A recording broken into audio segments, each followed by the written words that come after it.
Ambassador Challenger, thank you very much. First of all, can you give us an update on the aviation task force we can share with the media?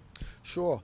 I think, well, first of all, a little background. The Aviation Task Force is really a reflection of the vision of Commissioner Nicholson Doherty of the U.S. Virgin Islands, along with, I would say, the previous chairman, Ricky Skerritt, who recognized that the question of air access remains a critical bugbear to development of tourism within our region. And from that perspective, they pulled together a group of aviation professionals as a network of professionals who could look at the issues and offer practical and pragmatic solutions and recommendations to governments and to airlines as well as to how we can resolve some of the challenges that we face in that regard. I think that the work the ATF has done has been quite important.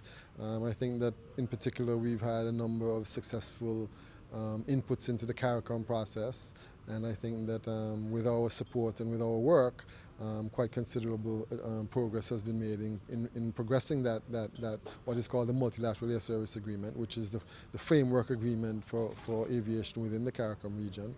We're optimistic that, certainly if not this year, that by early next year, that agreement will be in place.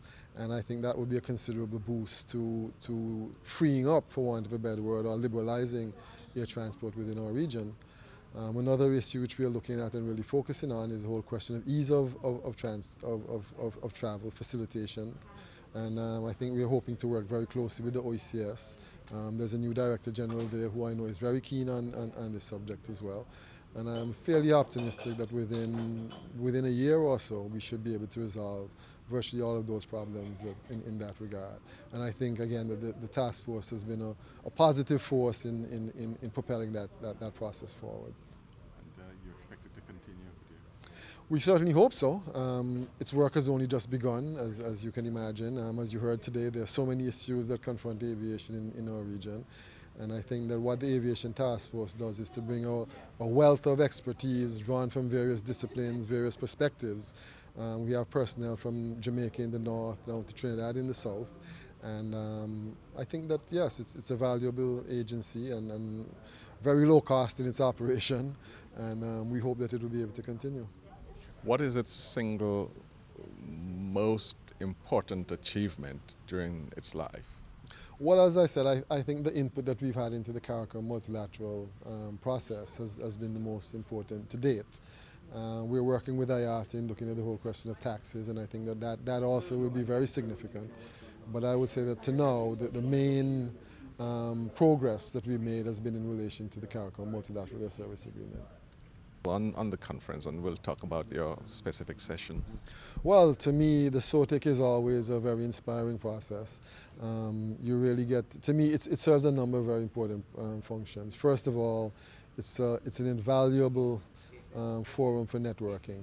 I'm not aware of any other forum that brings together this range of stakeholders at this level, really providing an opportunity for networking. And you see it during the coffee breaks, you see it during the luncheons, you see it during the events.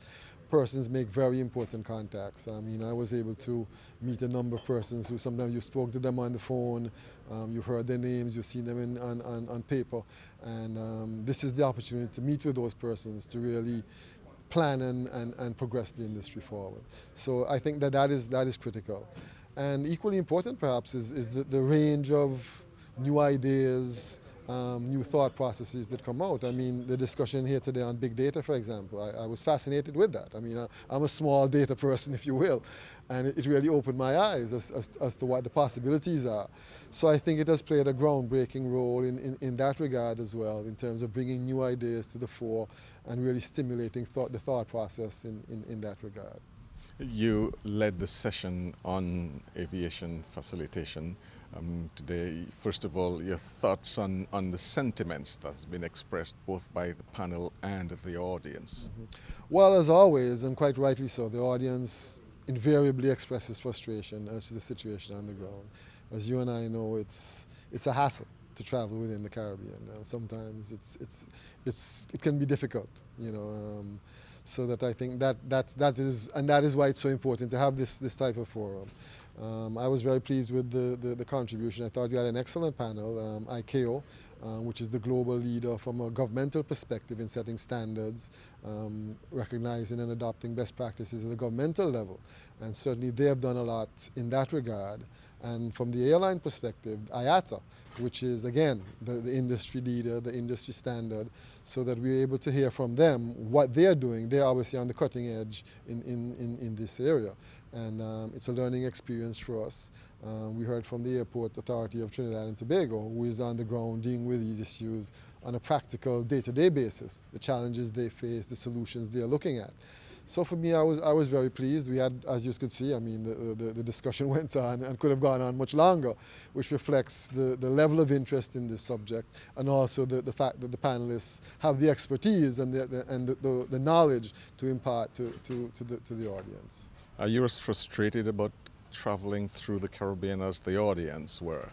Yes and no. Yes and no. Yes, because I'm a Caribbean person, and it pains me to know that we have these challenges.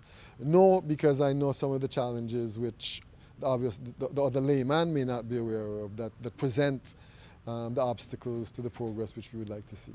So that I'm aware that there are a number of things which have to be done in order to see the type of smooth functioning that we all want to see.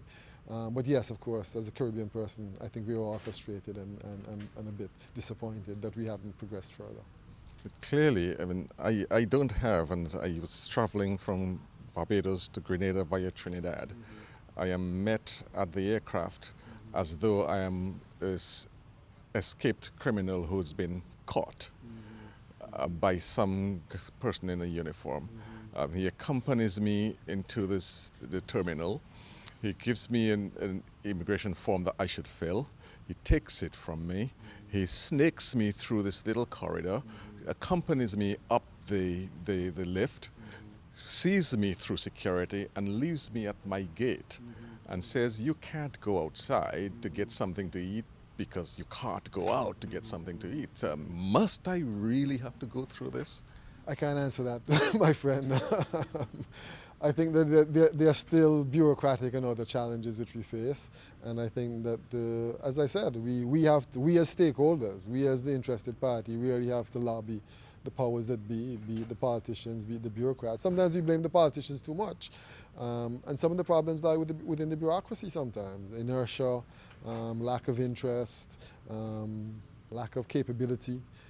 Lack of will to move forward, a lack of a full understanding of the implications of what you have just said. I mean, the airport operators in Trinidad, for example, should be lobbying to say, hey, let this guy come out and buy 2 rotis. Let him come out and spend some money in Trinidad. So that I think it's a combination of factors.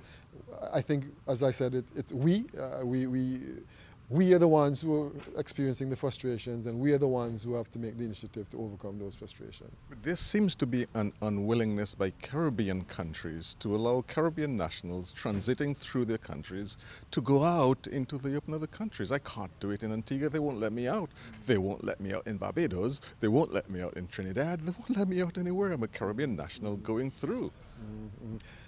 These are the challenges. These are the difficulties. I have no, as my friend from IATA said, there are no simple solutions, and some of these are cultural issues, some of these are legal issues. But I'm cautiously optimistic that we will overcome. As a Caribbean person, I'm optimistic that we will.